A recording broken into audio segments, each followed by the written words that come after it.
নমস্কার সকলকে, কেমন আছেন আপনারা? চলুন আজ আমি আপনাদের সাথে শেয়ার করব আলু বেগুন দিয়ে মোরলা মাছের রেসিপি।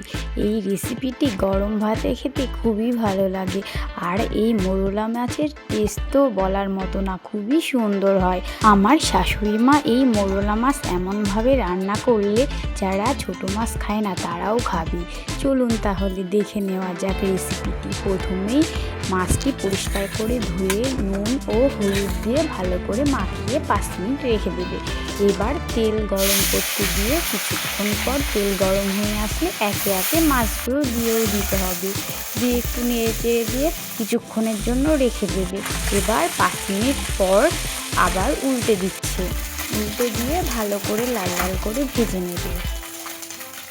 আর হ্যাঁ, যে কোনো ছোটো মাছই আপনারা ভাজতে গেলে অবশ্যই তেলটি ভালো করে গরম করে নেবেন, তাহলে একটি মাছও ভাঙবে না, খুব সুন্দর ভাজা হয়ে যাবে।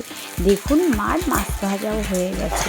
দিয়ে আবারও ওই তেলের মধ্যে কিছুটা তেল দিয়ে পাঁচফোড়ন, শুকনো লঙ্কা দিয়ে একটু ভাজা ভাজা হয়ে আসলে আগে থেকে কেটে রাখা আলুগুলোও দিয়ে দিয়ে সব কিছু একটু ভালো করে মিশিয়ে লাল লাল করে একটু ভেজে নেবে।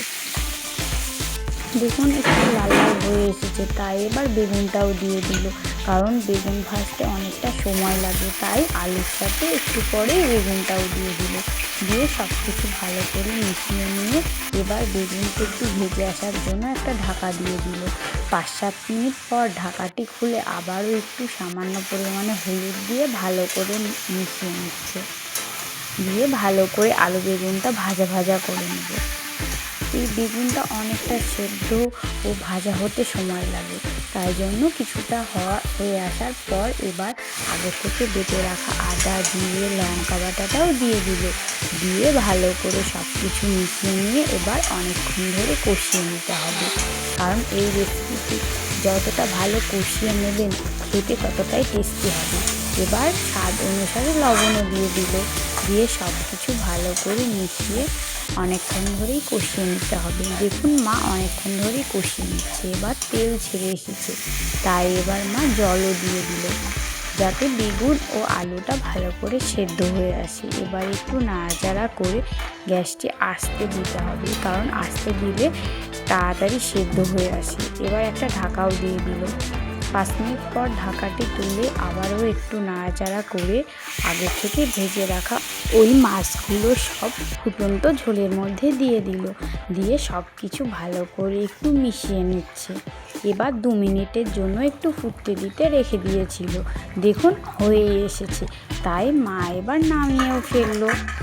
আমাদের তৈরি আলু বেগুন দিয়ে মোরলা মাছের রেসিপি কেমন হয়েছে অবশ্যই জানাবেন।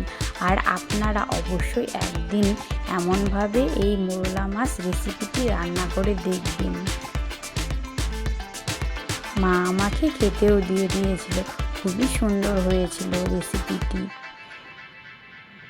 চলুন তবে এবার আমি আপনাদের দেখাই সজনে শাক ভাজা রেসিপি। প্রথমেই তেল গরম করে পাঁচফোড়ন, 5টা শুকনো লঙ্কা ও চেরা কাঁচা লঙ্কা 4টে দিয়ে ভালো করে নাড়াচাড়া করে আগে থেকে কুচিয়ে রাখা রসুন ও পেঁয়াজ দিয়ে সামান্য পরিমাণে হলুদও দিয়ে ভালো করে নাড়াচাড়া করে নিয়ে আগে থেকে সেদ্ধ করে রাখা এই সজনে পাতাগুলো দিয়ে সব কিছু ভালো করে মিশিয়ে নিয়ে ভাজা ভাজা করে নেবে।